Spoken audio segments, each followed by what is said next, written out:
Hello everyone, how are you doing? Today we're going to speak about harmonizing the major scale with seventh chords.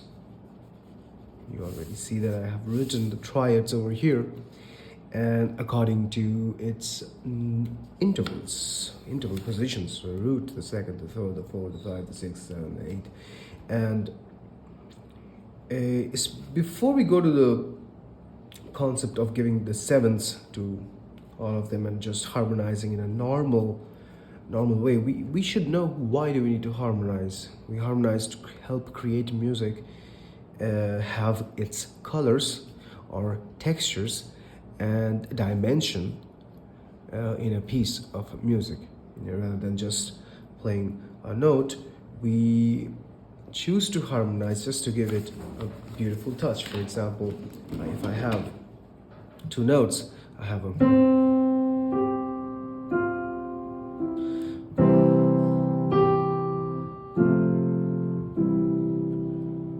the harmony gives a beautiful feeling rather than just having the notes. So now, a normal triad always has a difference of a third between them, which everyone is in a third gap with each other. So of course sometimes minor third, major third, minor third, but they are thirds. That's the main point. Now, while putting a seventh chord on top of a triad, what we think always is to balance it, as these two are fifths. And if we put another fifth on top of this, that balances harmonically and gives a more richer balance to the chord. Once we have the seventh, we call it a seventh, major seventh, because this interval is also a fifth on top. Same goes for this. We have a fifth over here, and you add another fifth, and this was a minor because of the minor triad between these two, according to the scale of a D major's perspective. And so this will become a minor third, and with the seven it's a minor three, minor seven. So D minor seventh over here. This was an E minor before, and now, so fifth, and this one's fifth. It gives us to a minor seventh. Same goes for F. Here is the fifth, and here is my second fifth on top for this note. And if I have the fifth from the third, always that gives me a major seventh. Just because this interval is a perfect fifth, I'll get a major. This changes in the case of our fifth degree. So this was our first degree, is the second degree, the third degree, and I'm writing small because it's a minor, and I have a 4. Let's write about the major. The fifth degree, we have the sixth because it will be a minor chord. So according to the chord, I'm writing a minor sixth, and then I have a seventh, which is a diminished, and then I have an octave over here, and so or 8 VE or 8 VA above. And so we have the fifth, and this, if we see, this is a perfect fifth, D. But this, B to F, that is not a fifth. Should be F sharp, right? So this is a sharp 4 or a tritone. And whenever we have a tritone on top, it gives us a dominant sound. We'll talk about functions just in a while, but remember this name, dominant. And we call it a G7th. Yes, tritone above. Sixth degree has a fifth, needs a fifth, C to G, perfect fifth. Yes, and so we have a A minor because of the minor third, seventh. Okay, we come to that same point over here. We have a tritone or a sharp 4 already. So now you will see that you have D to A. Now D to A is definitely a fifth, right?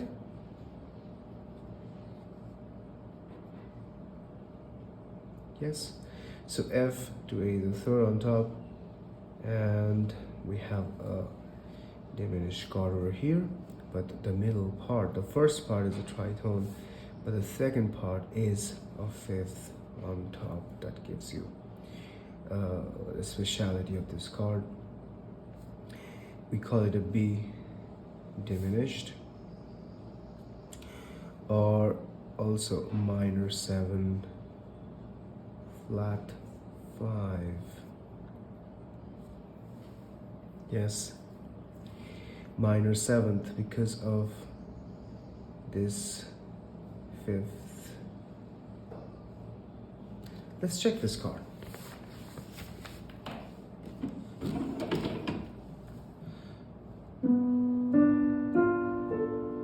We have it right there, right? So this is a tritone.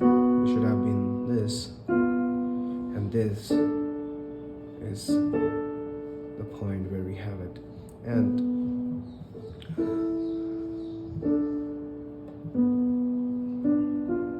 so interval 5 is over here,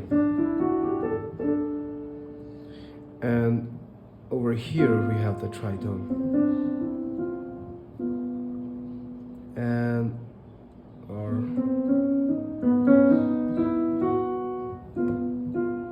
the tritone, and thus this strange quality is very opposite to what we have over here in the G. In the G we have the perfect fifth first, then the tritone, and in the B is just the opposite. Perfect tritone first and then a perfect fifth. Just the opposite character of the interval chart, right? The interval positioning. So, and if we look into this, definitely we have the fifth, then the sharp 4, and here the sharp 4, then the fifth. And this, just looking at this, gives us that these two might have some exceptional relationship than the others, right? It's kind of a thing over here going on, and definitely the 7th over here for the octave, which is the major 7th, as we have the 5th on the top. And yeah, so this always takes us to some questions of harmonic sound and tonalities and so many things.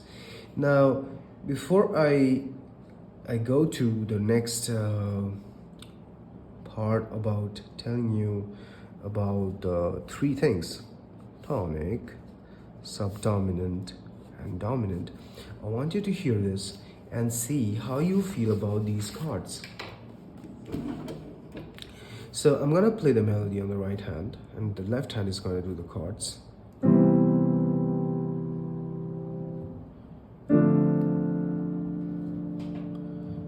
You need to feel all the notes.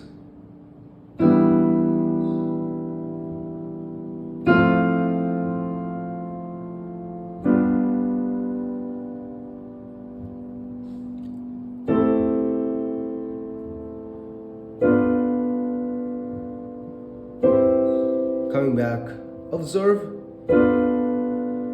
if everything is in balance. Sometimes something is a little bit of some kind.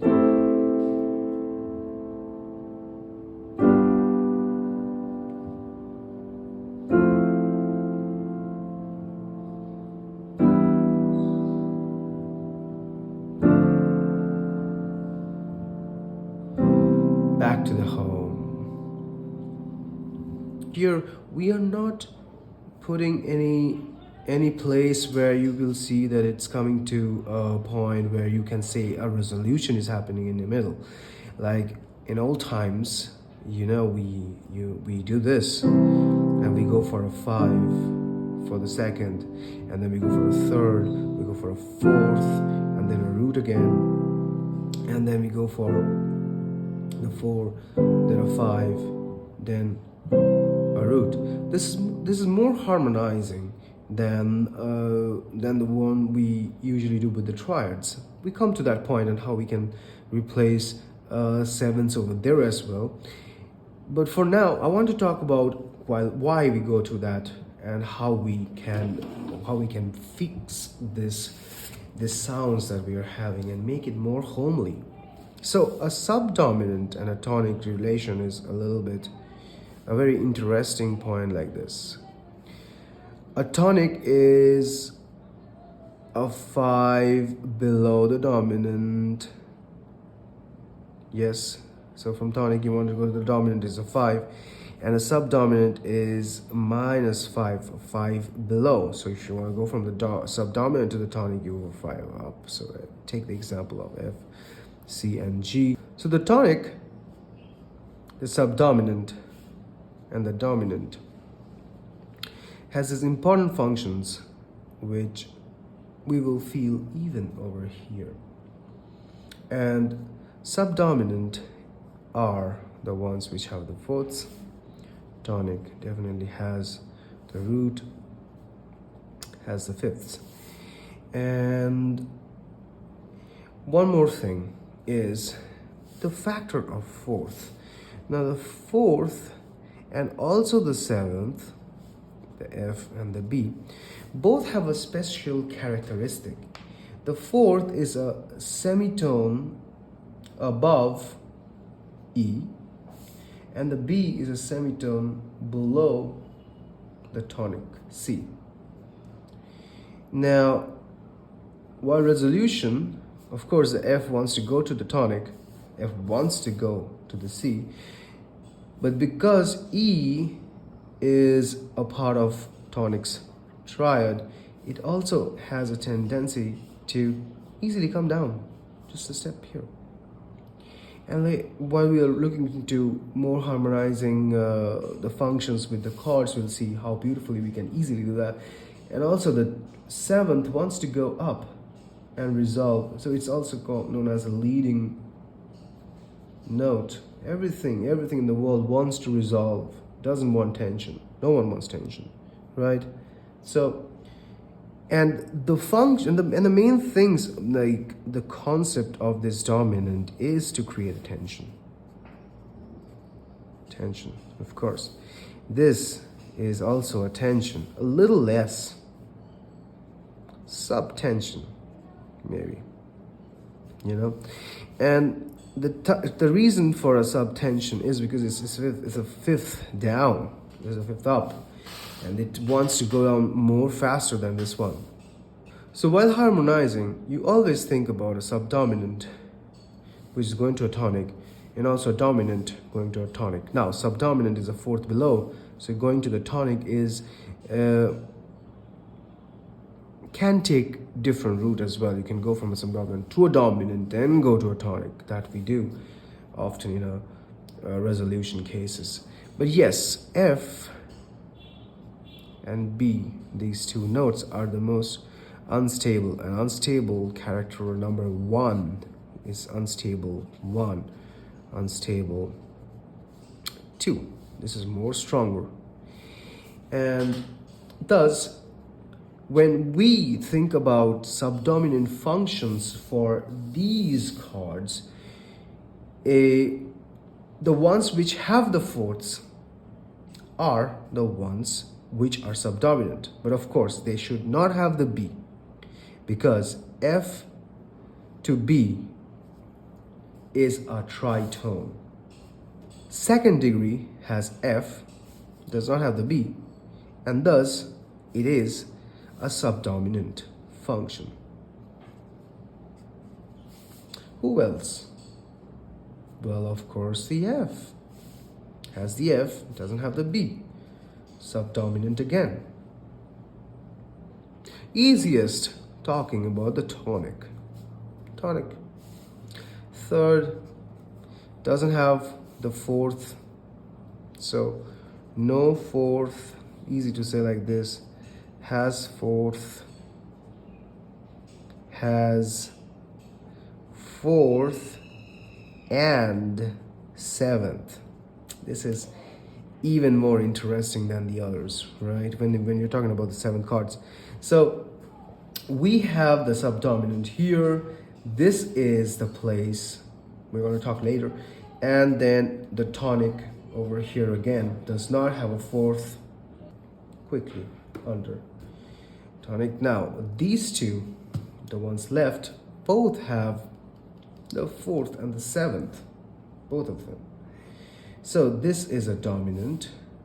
This is a dominant, of course, but acts a little differently because of the inverted interval quality over here. And I think it's definitely important to feel that it's separate from this one in some respect. But of course, yes, it is kind of a dominant function. We rarely use this interval in songs, except with some exceptions, except like very few exceptions. So this is how all the chords of your major scale has their own functions, and according to that, the dominant, whenever you have a dominant chord, maybe G7 for a C, maybe D7 for a G, in this place, if you transpose to a G major key and G key. And so over here you have the fifth, which wants to resolve to the 1. Same way, the chord wants to resolve to a 1. The subdominant wants to resolve to a 1. This subdominant wants to resolve to a 1, but because this sounds a little bit, subdominant can also go to a root and then resolve to a 1. The tonic is there. Some subdominant or dominant can go to the tonic. And same goes here, same goes here. And according to, so for a minor key, this will work as a strong tonic rather than for a major key, this working, because of the relative minor point. And this is definitely the center where everyone wants to come in. So now let's try to analyze something. If we have this C, D, E, F, G, A, B, and C, and we want to place some chords on top of it, which will be harmonically very stable and also have the qualities that we were talking about, then we can add some fifths and like sevenths and fifths and make it interesting. I'm talking about 5/7 over here, 1/7, because 1/7 is dominant resolving on top of a 4. We can put a major 7. Let's talk about major 7s. Let's make everyone 7s. And then the 4 wants to go to a tonic, of course, yes, major 7th. And this one wants to go, this is a starting again. So here, these 3 are the place where you can have a lot of fun. One you can do is a 2, then a 5, then a 1. It's a 2-5-1 relationship. In a 2, you have the A note, if you can see, sorry for my board. In the 2, you have A, so A works, and it's the 5th, so that's a very strong characteristics over here. So 2 minor 7th, going to a 5/7 to a major 7th can be an option. I'm going to play and demonstrate right away. before that we can also have a 5, a dominant of a 5, because we have a 5 here, and go to a dominant, and then resolve it to the major 7th. In case of 2 to 5, we usually use this downwards. Sorry, I cannot show it over here with a bracket, with the arrow. And then we go for this resolution. So 2 to 5 and then 1. This comes from the 4th, of course. Subdominant, actually, often you also use a 4 in a normal case, like the example I was showing you before had a 4, then a 5, then a 1. And then if you add one note below on the 4th, that acts definitely as a second minor 7th, and that second minor 7 going to the 5 7. I cannot see. Second minor 7 going to the 5 7, and then going to the root. That's the motion that we can try.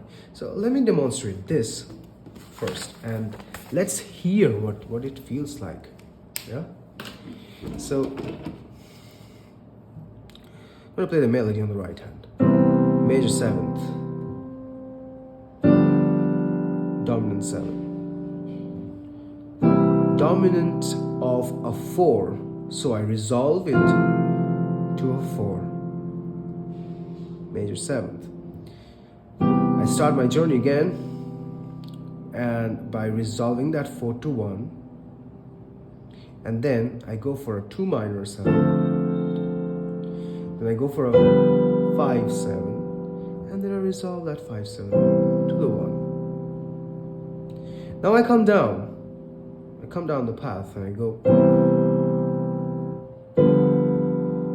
and maybe, let's keep it simple, the same thing. And then, so this time you see that subdominant, the 2, does resolve to a 1, and it sounds okay. It doesn't sound so, sounds okay. It's kind of a plagal cadence. And then 4, going to the 1 7 the other way, 1 7 going to dominant, or maybe this 1 7 we can also do a trick. We can make a 5 of a 5. This is a 5 of a 5. D7 is the 5th of, so the one we were using here, we are using in the opposite direction when we're coming down to make this feeling more stable. And then go to the C. That's how I will feel it. So one more time, just playing, no talking.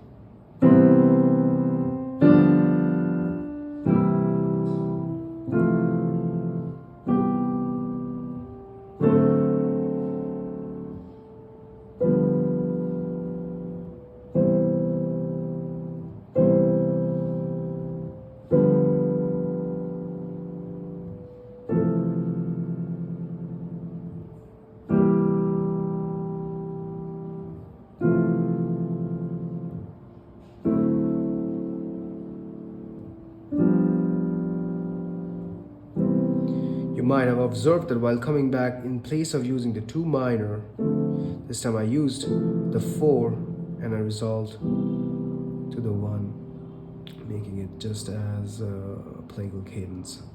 And let me show you another variation. This is a little more with other concepts, and you will see it feels beautiful. And I'm breaking some rules, what we were speaking till now, and we're adding some more colors to our harmonization. So first,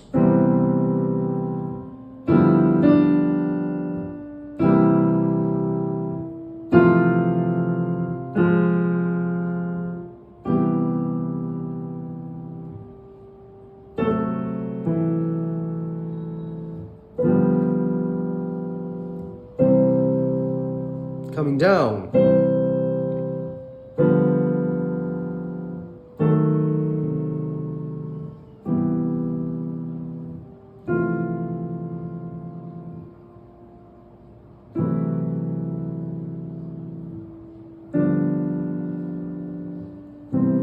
Sounds good, right?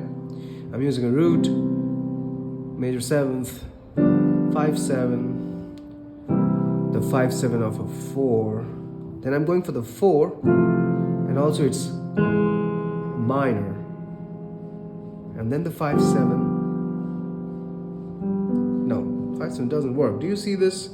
A major 7th works. Yes, the tonic works so much rather than any other. The tonic. Now I'm gonna put a note, which is the sharp 4 minor 7 flat 5, and then I go and resolve it to the 5/7, and then the 1. The sharp 4 minor 7 flat 5 is actually the 7th of a G, so it does work as a 5. It sounds a little bit off the hook as this.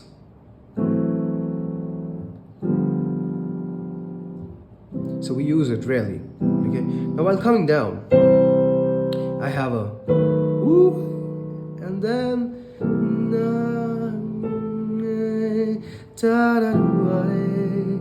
and then I use again that sharp 4 minor 7 flat 5. Sorry. And then I go to the 1. So while coming down once again, I just review it a little bit. And